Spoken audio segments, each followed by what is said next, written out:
What's up, guys? Welcome back to the podcast. And today, I'm sorry for missing the past 2 days podcast. I need to lock in. What's going on with that chair? Hold on. Whatever. Alright, anyways, yeah, I need to lock in here. Yes. Yes. We need to lock in, okay? Lock in, okay. So, we're back. Okay. Yes. We're locking in from here on out. Predictions. So what we're going over today is predictions. Then we're going to review the Eastern Conference Finals Game 2. And then Western Conference Final Game 2 and the Eastern Conference Finals Game 3. And then we're going to preview tomorrow's NHL games. Update tomorrow's NHL fantasy team. And Mitch and Marner free agency talk. So yeah.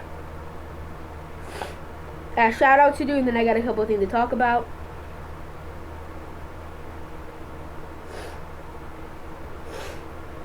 Let's see here.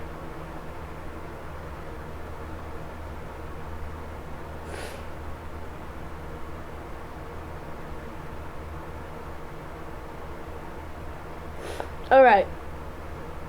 So yeah, shout out. All my social medias, X/Twitter, Facebook, Instagram, TikTok. My Instagram, I think I already said that. Anyways, my Spotify, my Twitch Discord, my regular Discord for this podcast, my website, my Spotify, my American football channel, my basketball channel, my baseball channel, USHL discussion Facebook. We have 5.2 thousand USHL fans, another Facebook group called Saints for Life, about 1,000 big fun Saints fans. Paragraph and a half of who I am, what I do with podcast, everything you need to know with this podcast. Earlier paragraph, how to contact me if you have any comments, questions, about this podcast, all that much more. It's in the description of this podcast. Check it out if you haven't already. Subscribe to this channel if you like this podcast. Following on Spotify, same thing. Turn on post notifications, YouTube channel, so I know every time I go live and upload a video on this channel. Like this video if you haven't already. Like and Spotify, same thing. And so yeah. Yep, we're back. First of all, the Islanders hire former Lightning assistant GM Matthew Darsh as new GM. I really like this signing. He's 48 years old, which is really young for GM. So he's a young GM. He's with the Lightning, and they won like 260 games and like 400 something games with the Lightning. It was ridiculous. He's really, really good. He's made a lot of good moves with the Lightning. He's really consistent. He's really good. He's really good at developing players, and he's just really, really good GM. I think he's going to be really good GM. He's really good at his time with the Lightning and previous jobs, and he was just like super good. And I really like that hire from the Islanders and USA. Tage Thompson got the golden goal. Tage Thompson of the Buffalo Sabres got the golden goal today versus Denmark, and USA had won the gold medal in the men's world championship for the first time in 92 years. So yeah, shout out Tage Thompson for the golden goal. And so yeah, WUSA. In case you didn't know, I am from the USA, so you know I enjoy that. I enjoyed that. Indeed. So yeah, with that being said, let's get into reviewing. Doing what we're doing today. So predictions, pretty simple. I had Edmonton defeating Dallas. I know I just released this, but I was a little late, like hours late. But anyways, like 6 hours late. But like, I had the Orioles winning tonight's game since like a couple days ago, so just yeah. And then reviewing games. So Thursday's game, 5/22, May 22nd, Thursday. Conference Finals Game 2, Eastern Conference Finals Game 2. Panthers, Hurricanes in Carolina. Gustav Forsling opens the scoring his first goal of the postseason versus Chuck and Bennett, 1:17 in the first period, 1-0 Cats lead. Matthew Chuck, fourth goal of the playoffs for Hagee Mikkola, 11:41 in the first period. He named that goal, he ended a 10-game goal drought. That was the first time scoring since, I believe, Game 2 versus Tampa. Sam Bennett, 8th goal of the playoffs, power play goal for Verhagen Rodriguez. About 4 minutes and 10 seconds left. He's trying to earn that payday this summer. Sam Bennett, 9th goal of the playoffs, second of the night for Verhagen Ekblad, about 39 seconds left in the second period. And then Barakov, 4th goal of the playoffs, a power play goal by Ekblad and Rodriguez. With about 8 minutes and 11 seconds left in the game. 17 saves, so good, Bobrovsky shutout. Hurricanes get blanked. Panthers controlling the game in the O-zone a lot of the time. The time of possession is heavily in the Panthers' favor. They're getting so much more high danger opportunities. And it just really, really dominant performance by the Panthers. The Panthers look just that good. They look like that team this season. I'm not going to lie.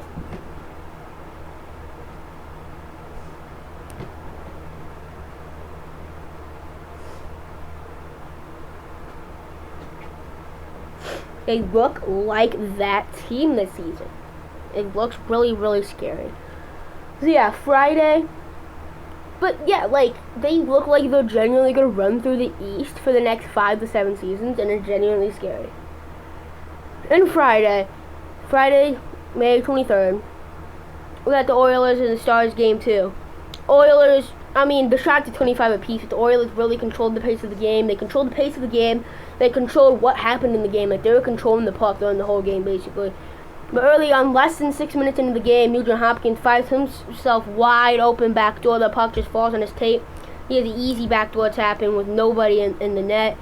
He pots it home, his 5th goal of the playoffs. 2 games, 2 goals to the Western Conference Final for Nugent Hopkins. Just by Bouchard and Draisaitl, less than 6 minutes into the game. Gets Oilers on the board. Brett Kulak, 1st goal of the playoffs with McDavid and Bouchard. About 4 minutes and 37 seconds left in the second period. Connor Brown, 5th goal of the playoffs by Nugent Hopkins and Wallman.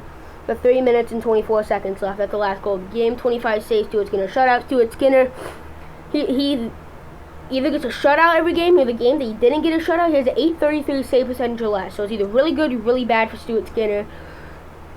It's just ridiculous. Otto didn't have that bad of a game, but the Orioles were just really, really good that game, and they tied the series, head back to Edmonton.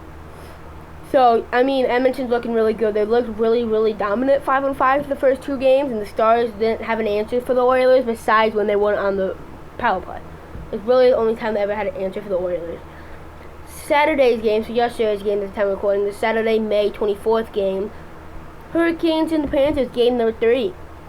Nico Mikkola, 2nd goal of the playoffs by Rodriguez and Barkov, with about 7 minutes and 53 seconds left. Gives the Panthers a lead, and then about 20 minutes later, 22 minutes later, 5 minutes and 9 seconds left. Stan Coven finds the back of the net at the power play, his 4th goal of the playoffs by Burns Kotkaniemi, 1-1 game.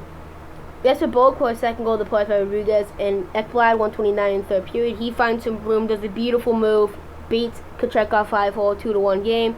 Then Mikkola comes down the rush and snipes it over the glove of Kochetkov. His 3rd goal of the playoffs, 2nd of the night by Ben Tkachuk, 6:26 in the 3rd period. Barkov, the captain, 5th goal of the playoffs, back-to-back goals and back-to-back games. Barkov to Tkachuk, 6:55 in the 3rd period.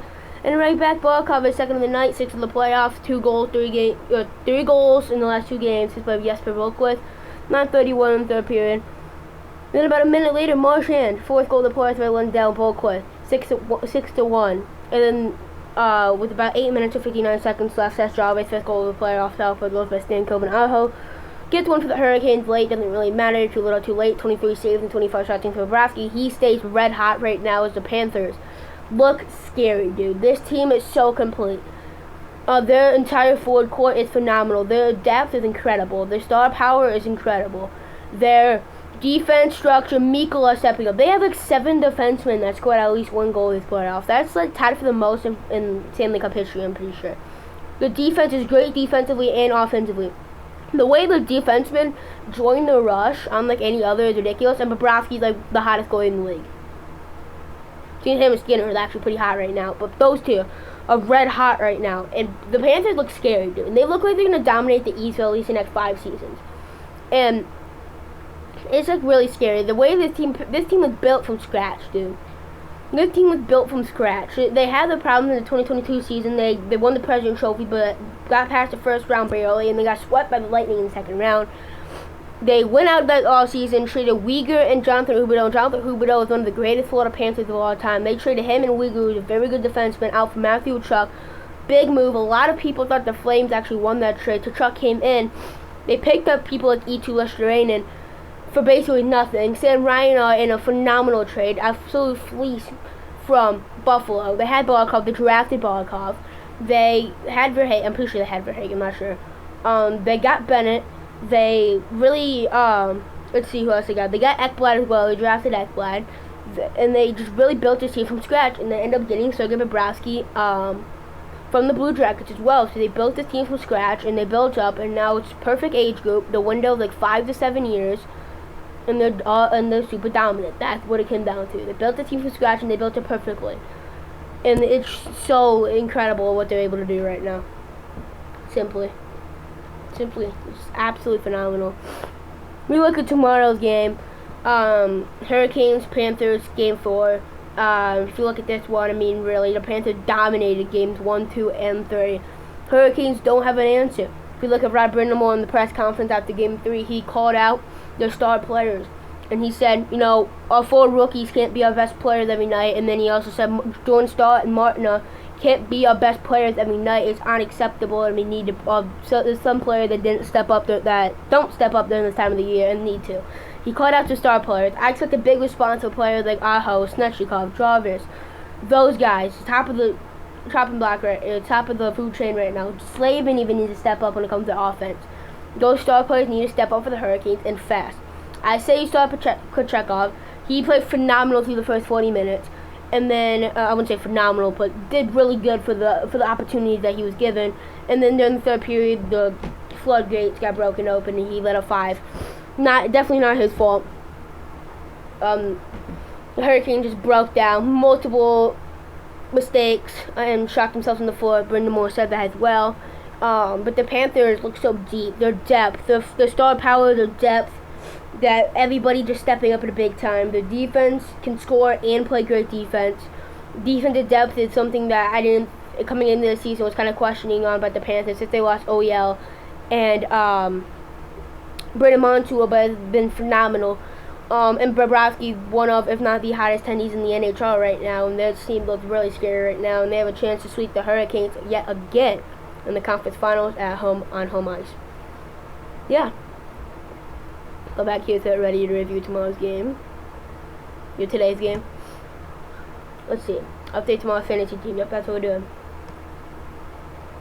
Blank screen so I can open up the LedView app. You already know the drill.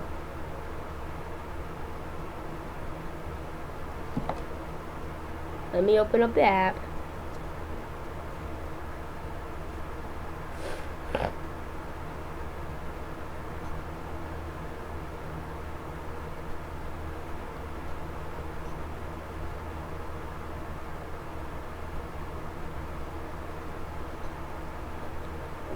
I don't know why it's still loading. Any day.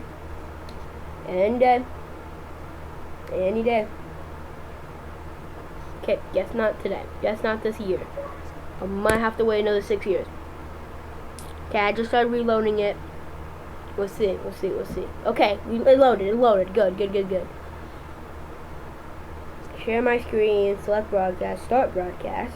And then it'll be here. Boom.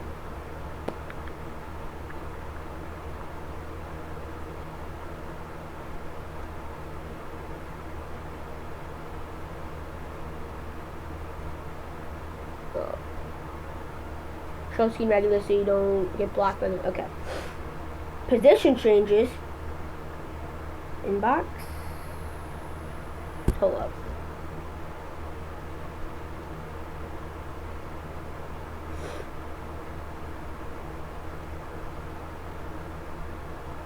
Inbox. New player positions. New player positions.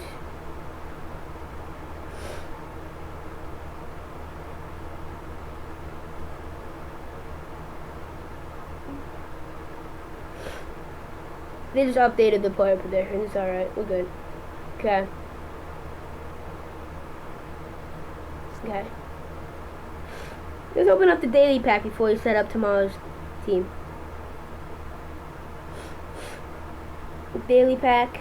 Klingberg. Okay, that's not bad. Not great, but not terrible. And I've said this previous podcast episodes, but we're going to wait until the first elimination game of the Stanley Cup final to spend all the coins. I'm saving up my coins until then because I don't know if this app's going to continue past the playoffs, so it's going to spend all the coins in the first elimination game of the Stanley Cup final and just spend them all. Game already happened today, so it's going to skip to tomorrow. Team, I think the Panthers complete the sweep tomorrow. They look too dominant. Slavin at defense, Anton Lundell at center, Jordan Stahl flex, Mikola at the other defense. Stan Coven, right wing. Sam Miskovich? Nope. Put less rain in there, actually. Do I have a left wing? I do, okay. We got a full team. We got a full roster here. Actually, wait. No, I'm going back. I want to change my flex to think of it. There we go. Okay. That's my team for tomorrow. That is my team for tomorrow.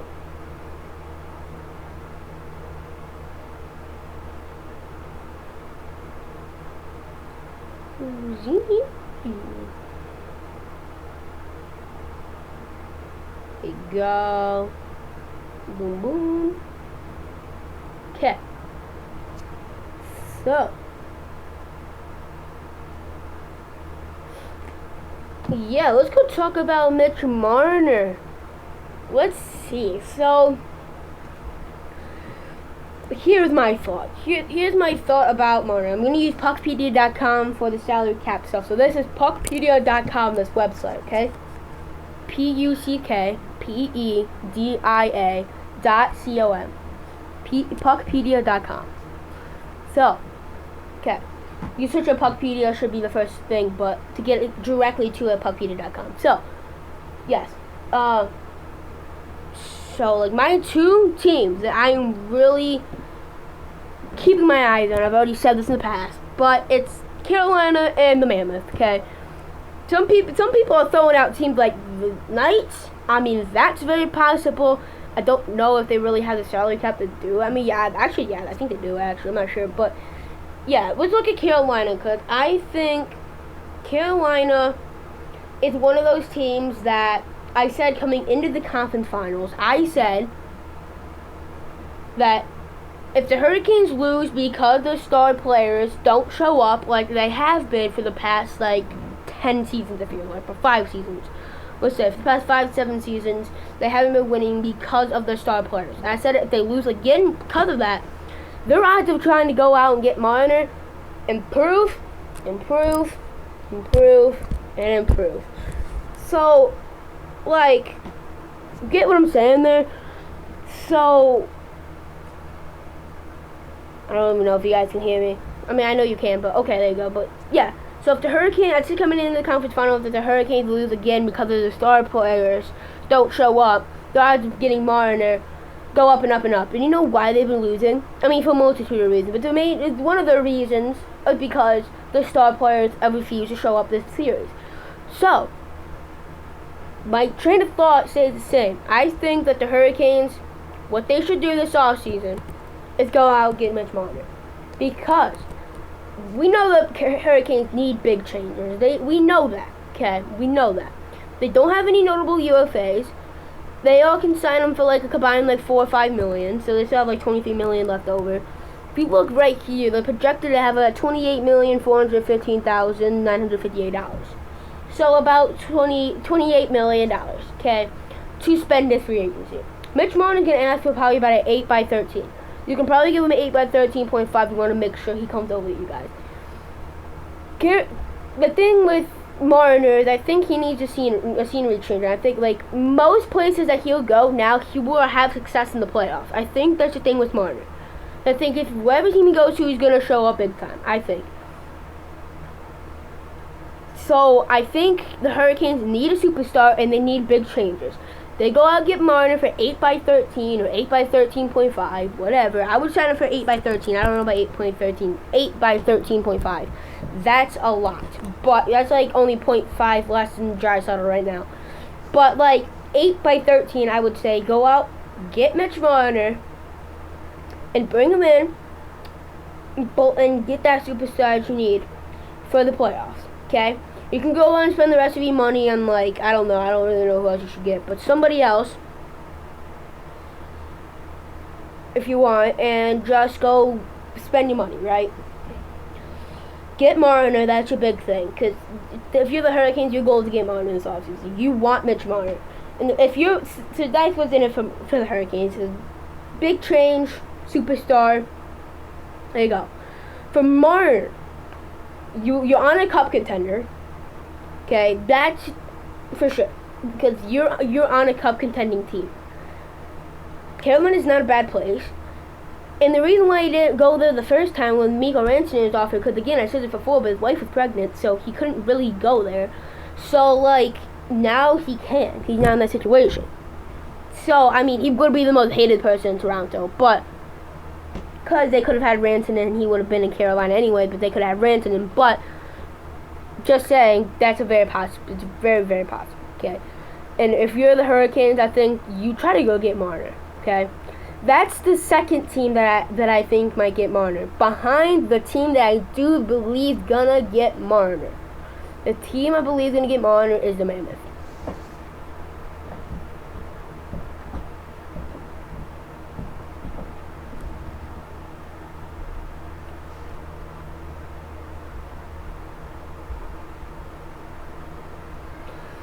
I said this before, but I think the Mammoth are gonna get Marner. If you say so, first of all, the Mammoth have the salary cap. They're projected to have about $21 million in cap space. He's gonna want about 8 by 13, so you have plenty of money to spend. Okay, you have the money to spend, and if for the Mammoth, what's in it? You might ask. You have the certified superstar with plenty of playoff experience, maybe not deep playoff experience, but experience being in the playoffs. You need a big splash. You don't need a big splash, but a big splash would definitely help the culture around there. Like, it would really help this team because now they have a certified #1 superstar.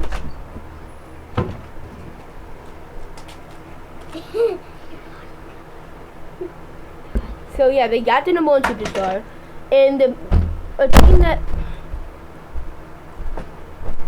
team that would help, that makes sense, is a team that's like doesn't necessarily have cup contending aspirations, but a team that needs help getting over the playoff hump.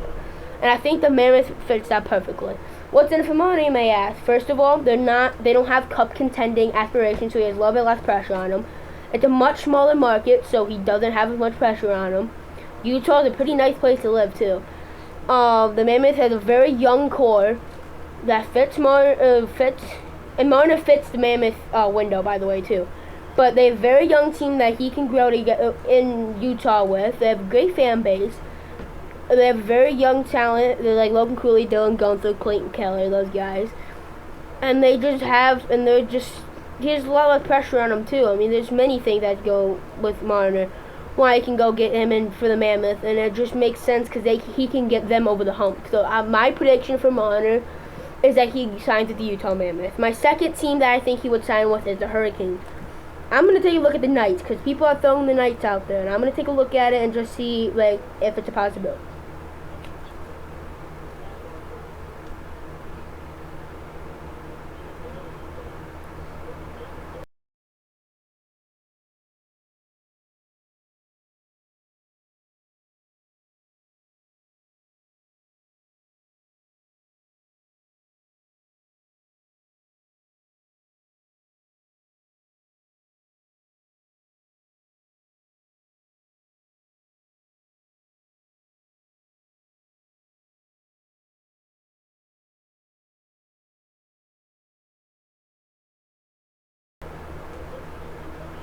Okay. So here. They don't currently have cap space.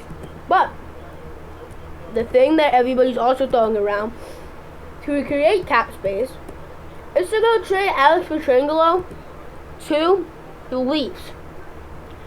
So he has a no movement clause, but Pietrangelo is from Toronto. So he might be willing to waive the no movement clause, go to Toronto, and then let's go down here and see his cap space, his cap hit, $8.8 million. So we free up $8.8 million to the Leafs. For the Leafs, you got a #1 defenseman. I don't know if he's necessarily great #1 defenseman, but it's better than what you have now.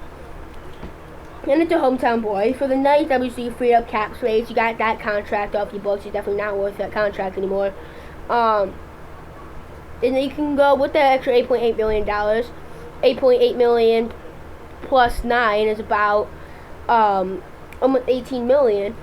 About $18 million to spend. So if you got the $18 million, you can go out there and sign Marner for 8 by 13.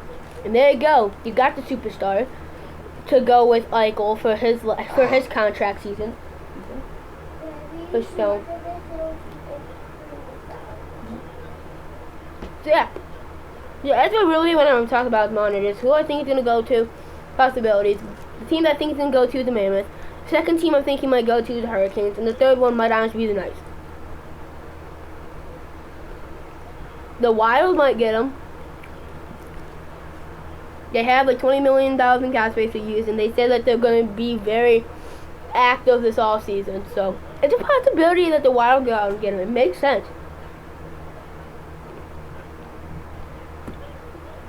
Yeah. That's gonna do it for today's podcast episode. Hope you enjoyed it. It's the night, evening, afternoon, morning, whatever team you watch. Subscribe to the channel if you haven't already. Like this podcast episode if you haven't already. Subscribing, following, and liking, and Spotify, same thing. Turn post notifications to YouTube channel if you haven't already. Yeah, hope you enjoyed this episode 12, season 11, Mitch Marner free agency talk. And I'll see you guys tomorrow for episode 13 of season 11. Episode 13 of season 11. So yeah, see you guys then. Peace.